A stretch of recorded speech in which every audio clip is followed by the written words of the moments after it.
Hi buddies, ಎಲ್ಲರೂ ಹೇಗಿದ್ದೀರಾ? ನಾನಿವತ್ತು ನಿಮಗೆ ಮುದ್ದೆ ಮಾಡೋದನ್ನು ಹೇಳ್ಕೊಡ್ತೀನಿ. ಫಸ್ಟ್ಗೆ ನಾನಿಲ್ಲಿ ಗ್ಯಾಸ್ ಆನ್ ಮಾಡಿದ್ದೀನಿ. ನಮಗೆ ಮುದ್ದೆಗೆ ಎಷ್ಟು ಬೇಕು ಅಷ್ಟು ನೀರನ್ನು ತೊಗೊಳ್ಳೋಣ. ಪಾತ್ರೆ ಇಟ್ಬಿಟ್ಟು ನಾನು ಈ ಪಾತ್ರೆಗೆ ನನಗೆ ಎಷ್ಟು ಮುದ್ದೆ ಬೇಕು ಅಷ್ಟು ನೀರನ್ನ ಹಾಕ್ತಾಯಿದ್ದೀನಿ. ನಮಗೆ ಜಾಸ್ತಿ ಮುದ್ದೆ ಬೇಕಂದರೆ ಈ ಒಂದು ಚೊಂಬು ತುಂಬ ಹಾಕ್ಬೋದು. ನಾನಿಲ್ಲಿ 2 ಮುದ್ದೆ ಅಷ್ಟೇ ಮಾಡ್ತಾಯಿದ್ದೀನಿ. ಚಿಕ್ಕದು ಮಾಡಿದ್ರೆ ಒಂದು 3 ಹಾಕ್ಬಹುದು. ಸೊ ನೋಡಿ, ಇಷ್ಟು ನೀರನ್ನ ನಾನು ಹಾಕ್ತಾಯಿದ್ದೀನಿ. ಕೆಲವರಿಗೆ ಮುದ್ದೆ ಮಾಡೋಕ್ಕೆ ಬರೋದಿಲ್ಲ. ಯಾವ ಥರ ಅಂದರೆ ಸ್ವಲ್ಪ ಎಣ್ಣೆ ಹಾಕೋದು, ತುಪ್ಪ ಹಾಕೋದು ಎಲ್ಲ ಮಾಡಿಬಿಡ್ತಾರೆ. ಉಪ್ಪು ಹಾಕೋದು, ಮತ್ತು ಅದು ಕನ್ಸಿಸ್ಟೆನ್ಸಿನೇ ಹೋಗ್ಬಿಡುತ್ತೆ. ಮುದ್ದೆ ತುಂಬ ತೆಳು ಅನಿಸುತ್ತೆ, ಕೈಗೆ ಅಂಟ್ಕೊಳ್ಳುತ್ತೆ. ಕೈಗೆ ಅಂಟ್ಕೋಬಾರ್ದು ಅಂದ್ಬಿಟ್ಟು ಕೆಲವರು ಏನು ಮಾಡ್ತಾರೆ, ಅದಕ್ಕೆ ಎಣ್ಣೆನ ಹಾಕ್ತಾರೆ. ನಾನು ಎಣ್ಣೆ ಹಾಕ್ಲಾರ್ದಂಗೆ ಮುದ್ದೆ ಯಾವ ಥರ ಮಾಡೋದು ಚೆನ್ನಾಗಿ ಅಂತ ನಾನು ನಿಮಗೆ ಹೇಳ್ಕೊಡ್ತೀನಿ ನೋಡಿ. ಇವಾಗ ನಾನು ನೀರು ತೊಗೊಂಡಿದ್ದೀನಲ್ಲ ಪಾತ್ರೆಯಲ್ಲಿ, ಆ ಪಾತ್ರೆ ನೀರಿಗೆ ಸ್ವಲ್ಪ ನಮಗೆ ಸ್ವಲ್ಪನೇ ಎಷ್ಟು ಚೂರು ಇಷ್ಟು ಕೈಗೆ ಎಷ್ಟು ಸಿಗುತ್ತೆ ಅಷ್ಟನ್ನು ನಾವು ಹಾಕಬೇಕು. ಇದು ಉಕ್ಕು ಬರಬೇಕು. ಇದನ್ನ ಏನು ಹೇಳ್ತಾರೆ ಅಂದರೆ, ನಮ್ಮ ಹಳ್ಳಿ ಕಡೆ ಎಲ್ಲ ಮುದ್ದೆ ಕುದಿ ಅಂತಾರೆ, ಮುದ್ದೆ ಉಕ್ಕು ಅಂತಾರೆ. ಆ ಉಕ್ಕು ಬರೋವರೆಗೂ ನಾವು ಅದನ್ನು ಸ್ವಲ್ಪ ಗ್ಯಾಸ್ ಜೋರು ಮಾಡಿ ಉಕ್ಕು ಬರೋವರೆಗೂ ನಾವು ಅದನ್ನು ನೀರನ್ನ ಬಿಸಿ ಆಗೋವರೆಗೂ ಕಾಯಿಸಬೇಕು. ನೋಡಿ, ಈ ಥರ ಅದು ಉಕ್ಕು ಬರ್ತಾ ಇದೆ. ಇದಕ್ಕೆ ಫಸ್ಟ್ ನೀರು ಹಾಕ್ಬಿಡೋದು, ಆಮೇಲೆ ಅದಕ್ಕೆ ಹಿಟ್ಟು ಕಲಸಿ ಹಾಕೋದು, ಅದೆಲ್ಲ ಮಾಡೋದು ಏನು ಬೇಡ, ಅವಶ್ಯಕತೆ ಏನಿಲ್ಲ. ನೋಡಿ, ಈ ಥರ ಉಕ್ಕು ಬರ್ತಾಯಿದೆ. ಇವಾಗ ಅದು ಉಕ್ತಾ ಇದೆ. ಮುದ್ದೆ ಉಕ್ಕು ಅಂತ ಇದನ್ನೇನದು ಮುದ್ದೆ. ನಮ್ಮ ಅಜ್ಜಿ ಅಂತೂ ಮುದ್ದೆ ಹೆಸರು ಅಂತಾಯಿದ್ರು. ಸೊ ಹಳ್ಳಿ ಕಡೆ ಎಲ್ಲ ಮುದ್ದೆ ಹೆಸರು ಅಂತಲೇ ಅಂತಾರೆ. ನಾವಿಂದ ಮುದ್ದೆ ಉಕ್ಕು ಅಂತೀವಿ. ನೀವೇನಂತೀರೋ ಗೊತ್ತಿಲ್ಲ. ನೋಡಿ, ಈ ಥರ ನೀಟಾಗೋದು ಉಕ್ಕಬೇಕು. ಈ ಥರ ಉಕ್ಕು ಬಂದ್ರೇ ಮುದ್ದೆ ಚೆನ್ನಾಗಾಗೋದು. ಇಲ್ಲ ಅಂದರೆ ಪಿಚಿ ಆಗಿಬಿಡುತ್ತೆ, ಕೈಗೆಲ್ಲ ಅಂಟುತ್ತೆ, ಅದು ತಿನ್ನೋಕ್ಕೂ ಅಷ್ಟು ಚೆನ್ನಾಗಿ ಅನಿಸಲ್ಲ, ಮತ್ತು ಗಂಟ್ಲಿಗೆಲ್ಲ ಅಂಟ್ಕೊಂಡ್ಬಿಡುತ್ತೆ. ನೋಡಿ, ಈ ಉಕ್ಕು ಬರ್ತಾ ಇದೆಯಲ್ಲ, ಈ ಥರ ಉಕ್ಕು ಬಂದ್ರೇ ಮುದ್ದೆ ಚೆನ್ನಾಗಾಗುತ್ತೆ. ಇವಾಗ ನಾನು ಇದಕ್ಕೆ ಗ್ಯಾಸ್ ಚಿಕ್ಕದು ಮಾಡ್ಕೊಂಬಿಟ್ಟು ಇದಕ್ಕೆ ಎಷ್ಟು ಬೇಕು ಕನ್ಸಿಸ್ಟೆನ್ಸಿ, ನಮ್ಗೆ ಯಾವ ಥರ ಬೇಕು, ತೆಳ್ಳು ಬೇಕಂದರೆ ತೆಳ್ಳಗೆ ಮಾಡ್ಕೊಬೋದು, ಸ್ವಲ್ಪ ಗಟ್ಟಿ ಬೇಕಂದರೆ ಗಟ್ಟಿ ಮಾಡ್ಕೊಬೋದು. ನಾರ್ಮಲಾಗೆಲ್ಲ ತೆಳ್ಳುವಾಗಿ ಮುದ್ದೆ ತಿನ್ನೋಕ್ಕೇ ಇಷ್ಟಪಡ್ತಾರೆ. ನೋಡಿ, ಇದನ್ನು ನಾನು ಹಿಂಗೆ ತಿರುಗ್ತಾ ಇದ್ದೀನಿ. ಹಳ್ಳಿ ಕಡೆ ಎಲ್ಲ ಈ ಅಡಿಕೆದು ದಿಬ್ಬೆಯಲ್ಲಿ ಮಾಡಿರೋವಂಥ ಒಂದು ಇದು ಸಿಗುತ್ತೆ, ಕೋಲು. ಅದಕ್ಕೆ ಏನಂತೀವಿ ಅಂದರೆ ಮುದ್ದೆ ಕೋಲು ಅಂತೀವಿ. ಇಲ್ಲಿ ಅದೆಲ್ಲ ಬೆಂಗಳೂರಲ್ಲಿ ಅದೆಲ್ಲ ಸಿಗೋದಿಲ್ಲ. ಸೊ ಹಾಗಾಗಿ ನನಗೆ ಇದರಲ್ಲೇ ಮಾಡಿ ಅಭ್ಯಾಸ ಇದೆ. ಸೊ ನಾನು ಇದರಲ್ಲೇ ಮಾಡ್ತೀನಿ, ಈ ಕೋಲಲ್ಲೇ ತಿರುಗಿಸ್ತೇನೆ. ಇದು ಒಂದು ಈ ಕಲರ್ ನೋಡಿ ಏನಿದೆ, ಈ ಕಲರು ಇದು ಬೆಂದಿಲ್ಲ. ಇದು ಬೆಂದರೆ ಫುಲ್ಲು ಬ್ಲ್ಯಾಕಾಗಿ ಚೆನ್ನಾಗಿ ಬರುತ್ತೆ. ನಮಗೆ ನೋಡಿದ್ರೇ ಗೊತ್ತಾಗುತ್ತೆ ಮುದ್ದೆ ಬೆಂದಿದೆಯೋ ಇಲ್ವೋ ಅಂತ. ತುಂಬ ಹೊತ್ತಿಸ್ಬಾರ್ದು. ಮತ್ತು ಇದನ್ನು ಈ ಗಂಟುಗಳು ಬರುತ್ತೆ, ಆ ಗಂಟುಗಳು ನೋಡಿ ನಾನು ಮಾಡೋದ್ರಲ್ಲಿ ಸ್ವಲ್ಪ ಗಂಟು ಬಂದಿದೆಯಾ. ನಾನು ಇನ್ನೂ ತಿರುಗಿಸೇ ಇಲ್ಲ, ಇನ್ನೂ ಜಸ್ಟ್ ನಾನು ಹಸಿಟ್ಟು ಹಾಕಿದ್ದೀನಿ ಅಷ್ಟೇ.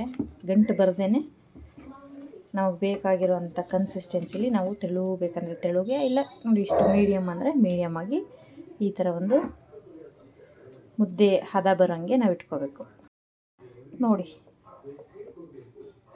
ನಾನು 2 ನಿಮಿಷ ಬೇಯಿಸಿದ್ದೀನಿ. ನೋಡಿ, ನಾನು ನೀರು ಹಾಕಿಲ್ಲ ಅಂದರೂ ಕೈಗೆ ಸ್ವಲ್ಪನೂ ಅಂಟ್ತಾ ಇಲ್ಲ.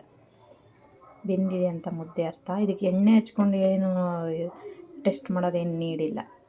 ನಾನು ನೀರು ಹಚ್ಕೊಂಡಿಲ್ಲ ನೋಡಿ, ಖಾಲಿ ಕೈಯಲ್ಲಿ ಮಾಡಿದ್ದೀನಿ. ಇವಾಗ ನೀರು ಹಾಕ್ಕೊಂಡ್ಬಿಟ್ಟು ತೋರಿಸ್ಕೊಡ್ತೀನಿ.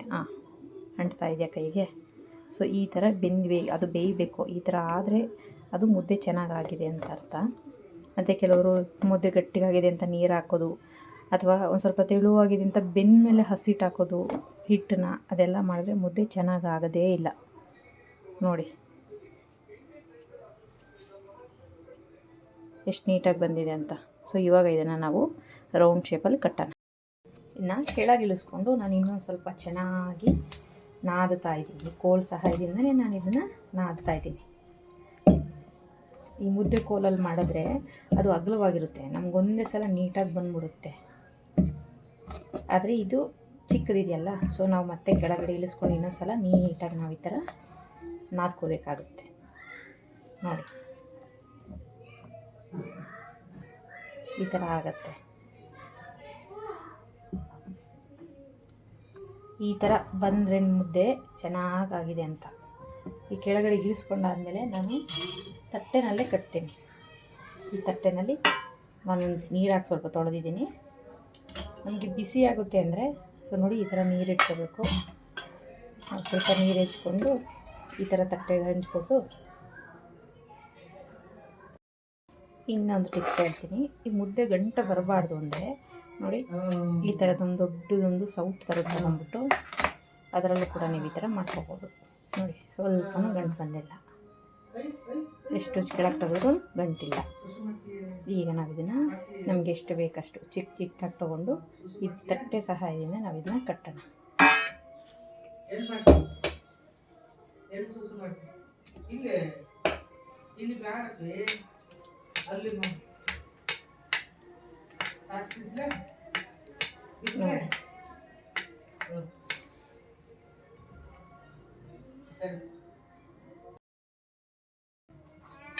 ಈ ಥರ ರೌಂಡ್ ಶೇಪ್ ಮಾಡ್ಬೋದು.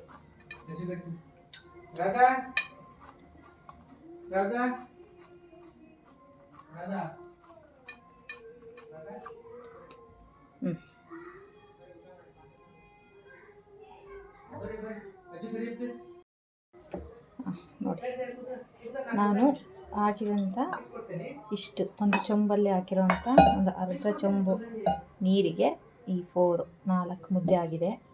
ನಮ್ಗೆ ಜಾಸ್ತಿ ಬೇಕಂದರೆ ಈ ಚೊಂಬು ತುಂಬ ನೀರು ಹಾಕ್ಕೋಬೋದು.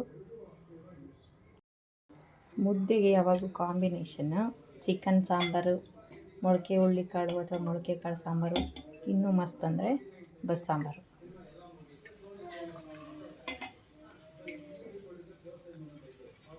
ಸರಿ,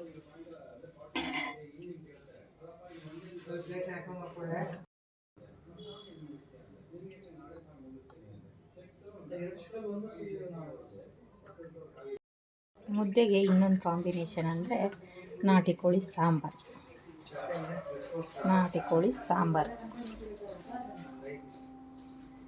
ಆಹಾ, ಈ ಚಳಿಗೆ ಬಿಸಿ ಬಿಸಿ ಮುದ್ದೆ ನಾಟಿ ಕೋಳಿ ಸಾಂಬಾರು ತಿಂತಾ ಇದ್ದರೆ ಆಹಾ